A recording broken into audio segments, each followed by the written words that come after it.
How's it going, everybody? Welcome back to another episode of the Figuring It Out Finance podcast. My name is Chris Rickenball, and I am your host as always. We're going to be talking about travel hacking, personal finance, life hacks, and real estate here on the Figuring It Out Finance podcast. Before we hop into today's episode, go ahead and follow me on all the socials on Instagram, TikTok, where you can keep up to date on everything that I'm doing day by day. You can go listen to the podcast on YouTube, Apple, and Spotify, where you can give me a thumbs up, a 5-star, or whatever they do on Apple. And then you can head over to figuringitoutfinance.com, where you can sign up for my weekly newsletter, staying up to date on everything Figuring It Out Finance, as well as what I'm doing in my personal journey. So, getting into another book of the week here, and it is going to be The E-Myth Revisited by Michael E. Gerber. So this is one that I kind of held off on reading. I said, I don't really know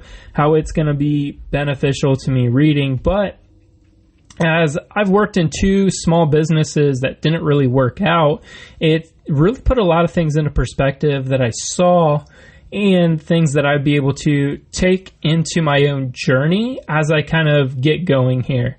So this is a little bit more of a straight business as I took it. So a lot of the story that kind of goes throughout the book is a lady selling or trying to talk about her pie shop, all about pies, and how to basically get herself out of the business as she was super stressed out, trying to hire, didn't go well, and they work through her problems all throughout the book. So, and Michael E. Gerber does a great job of analyzing this and being able to explain what's happening, because he was saying, or as I've done a lot of reading on businesses, I haven't, put the boots to the ground, but it put a lot of things into perspective that I was seeing when I was working for those small businesses. Because in my last one, and not talking bad, but I was saying the same thing on day 2 as I was saying in month 7.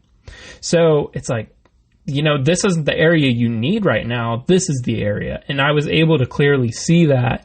But for the people with their nose to the grindstone and really just working in their business rather than on the business, it's so hard to see it from that outside. So I'm going to be covering in today's episode the whole point of starting a business, what to do before you start, managing and hiring, systems of operations, and franchising, which is covered all in the book.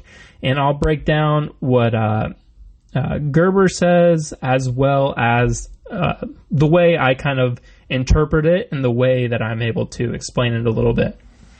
So, breaking it down here, the whole point of starting a business is to sell it. So the quote from the book is, "The purpose of a business is to get free of a job so you can create jobs for other people." So, and then the main point he goes on to say is to sell the business. So you're not supposed to be the one working in the business, because that's a job.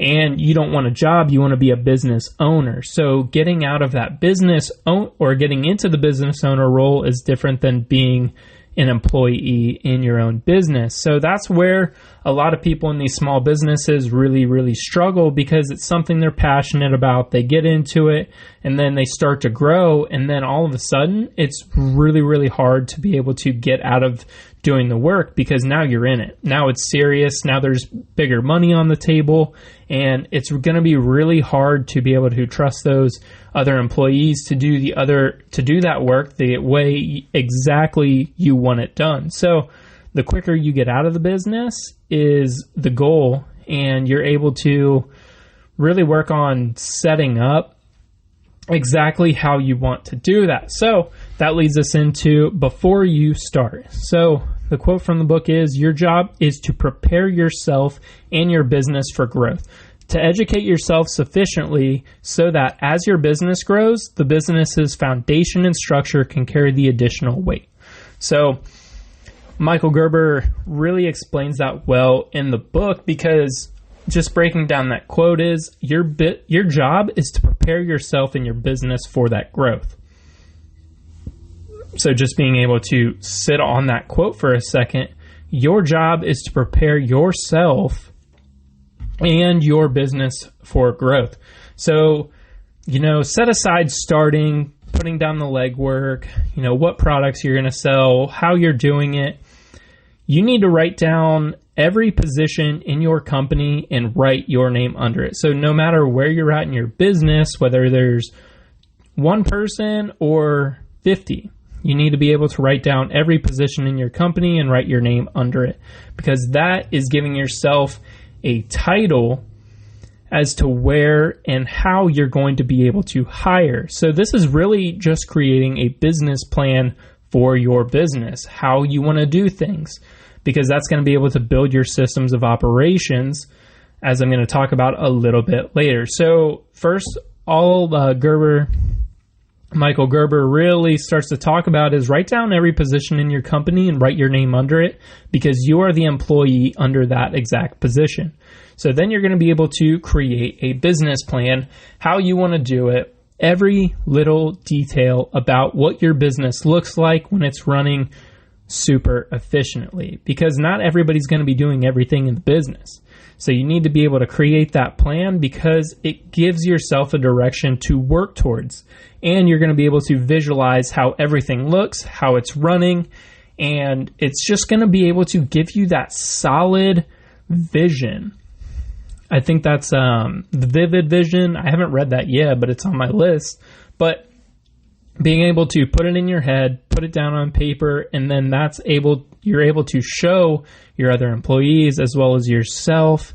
Also, if you're getting funding from an investor, exactly where you're going and how you're going to be able to get it done.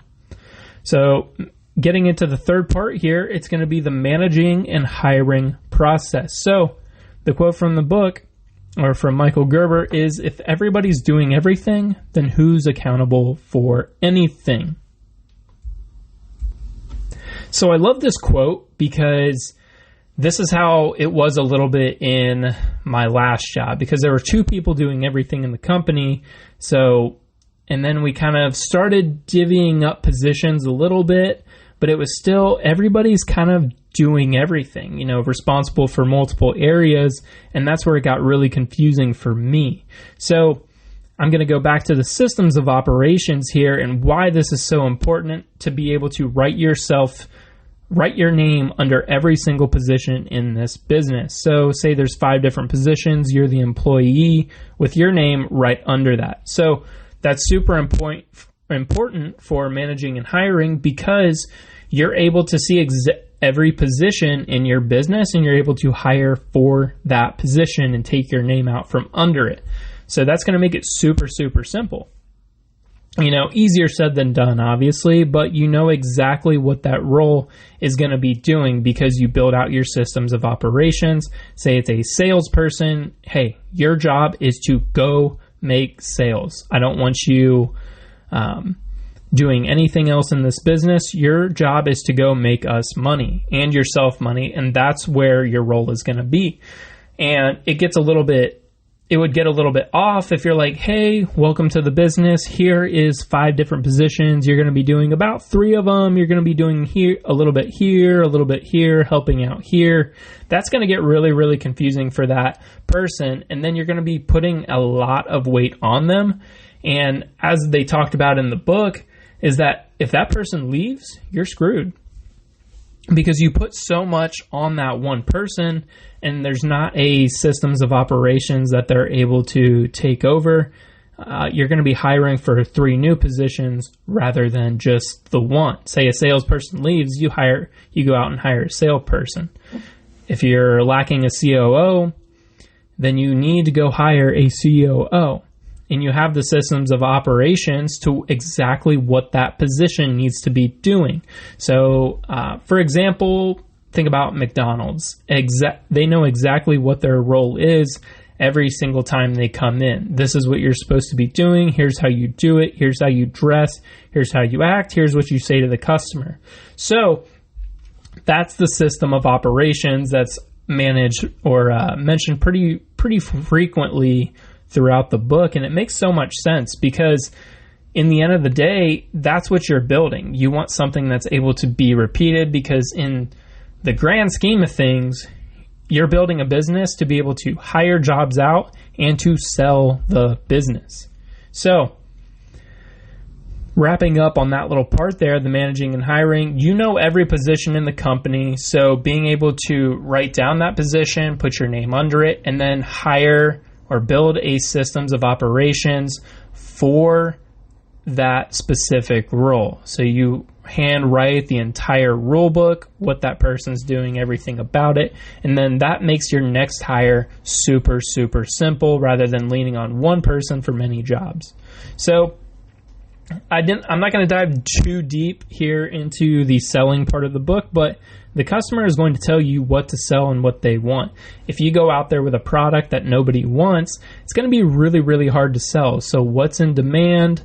And it might not be something that you're super passionate about. So in the book, they talk about, or the lady, her store is all about pies. Her grandma used to make pies, and that's why she's so super passionate about it. She loved doing it and opened up her own store. And then she ended up hating it because she was the one making those pies, and it wasn't fun baking with grandma anymore. It was a job to where she had to get up at 3:30, 4 o'clock every single morning and stay super late to be able to close up the shop. So it turned into a job which she hated. And then she was able to sit down with Michael Gerber and then kind of break it down and kind of redo her entire business to be able to get back to what's most important to her, and that was making it feel like she's just in there baking with grandma. So she's able to go through the entire process, basically starting over with that business coach in the book. So, kind of going off topic here, but the customer is going to be able to tell you what to sell and what they want and how you talk to them, just rephrasing a couple different things. And that's something I learned in my short time as a salesperson. Everything you say keeps them on the phone. So I worked in 2 sales jobs. One I didn't like because you're just hammering them. It's like these people that come to your door and you have to slam the door in their face. And that was something I actually just saw on a TikTok with Eric Klein, because he does wholesaling. And he said, as long as you got that person on the phone, you have their attention. The sale's not over until they hang up that phone. And that was the same type of rule that they were teaching us selling internet door-to-door that I did for 2 days, is that as long as that door's open, you're going to keep hammering them with questions. So that's why if I see somebody come up to my door, I'm not even going to open it because I know exactly what they're selling. But, after you learn to play that game, it's fine, it's whatever, but as long as you have the customer's attention, they're on. So they're going to be able to tell you what they want, go make that sale. That wasn't necessarily in the book, but that's what I learned through my short time as a salesperson. So getting into the last part here is franchising. So that's kind of a big term for a small business, kind of like what Michael Gerber is talking about in the book. But what he means by franchising is simply doing something or creating a business and doing exactly how in your own unique way. I probably didn't explain that very well, but it's doing business in your own unique way. So think about McDonald's and how that started. So you need to be able to create a business that's able to be repeated by systems and processes, which makes it attractive to either multiply and or sell. So in the book, she talks about being able to build out her systems and processes, being able to put that into about 3 to 5 stores that's able to grow into a bigger community where she's able to grow her fruit fresh for all of her pie stores. So you're not able to do that without those systems and processes. And then the bigger picture is how McDonald's does that. You're going to go to a McDonald's, whether it's here or whether it's in another country, and they're going to be running the same. And that's the systems and operations.